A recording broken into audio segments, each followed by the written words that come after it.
அடுத்த 100 நாள் நமக்கு பயங்கர என்டர்டைன்மெண்டா இருக்க போகுது. பிக் பாஸ் சீசன் 8 ஸ்டார்ட் ஆயிடுச்சு. விஜய் சேதுபதி தாங்க இந்த தடவை ஹோஸ்ட். சூப்பரா ஷோவை கொண்டு போறாரு அப்படின்னு சொல்லணும். முதல் நாளே மனசை அசத்திட்டாருங்க. சாட்டர்டே சண்டே எபிசோட்லாம் தரமா இருக்க போகுதுன்னு இப்பவே தெரியுது. முதல் கண்டஸ்டன்டா பால பிக் பாஸ் ஷோவை ரிவ்யூ பண்ண ரவீந்தர் இப்போ உள்ள போயிருக்காரு. என்ன நடக்க போகுதோ பயங்கர ஸ்ட்ராட்டஜி எல்லாம் யூஸ் பண்ணி தான் விளையாடுவாருன்னு தோணுதுங்க.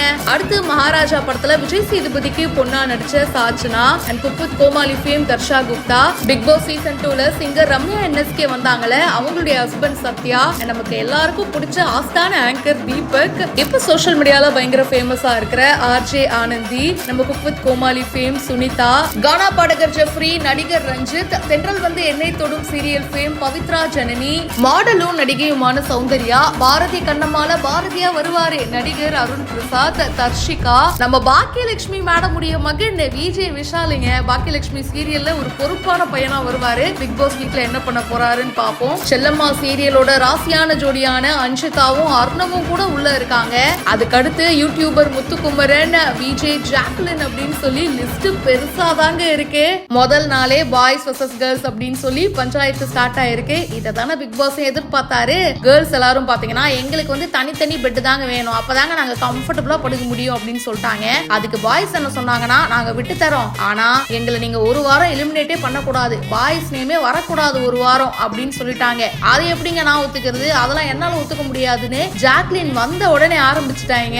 அது மட்டும் இல்லாம விஜய் சேதுபதி போட்டாரு பாருங்க ஒரு குண்டை. அடுத்த 24 மணி நேரத்துல முதல் எலிமினேஷன் இருக்கு அப்படின்னு சொல்லிட்டாரு. யாரு எலிமினேட் ஆகி போவா நீங்க நினைக்கிறீங்க? கமெண்ட் பாக்ஸ்ல மறக்காம பிரியா என் கூட ஷேர் பண்ணுங்க. மேலும் பல இன்ட்ரெஸ்டிங்கான விஷயங்களுக்கு பிஹைண்ட் ரூட்ஸை இப்பவே ஃபாலோ பண்ணுங்க. இன்னும் நிறைய வரதான் இது எனக்கு படிக்க நேரம் இல்ல. அவங்க கேட்டது போஸ்ட் பாக்ஸ் கிடையாது, போஸ்ட்மேன் கிடையாது, போஸ்ட் சர்வீஸ் கிடையாது. உங்களுக்கு மட்டும் எப்படி லெட்டர் வந்து உங்களுக்கு நீங்களே எழுதி போட்டுக்கிறீங்களா? இல்ல இல்ல இல்ல, எனக்கு உண்மையான லெட்டர் தான் வருது சார். அது உண்மையா? அதுதான் யாரு கொண்டு வந்து கொடுக்குறாங்கன்னு கேட்கறேன் நானு. போஸ்ட்மேன். போஸ்ட்மேன்ல இப்ப கிடையாதுங்க ஊருக்குள்ள. இந்த போஸ்ட்மேன் இப்ப எனக்காக விஷயத்துக்கு வாங்க.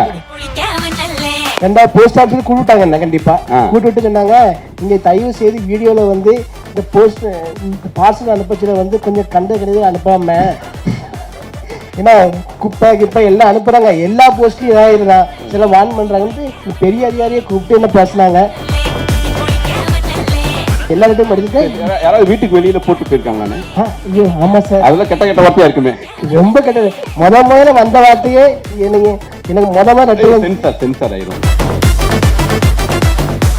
அதை சொல்லிதான் திட்டி ஏசி வீடியோ போட்டேன்.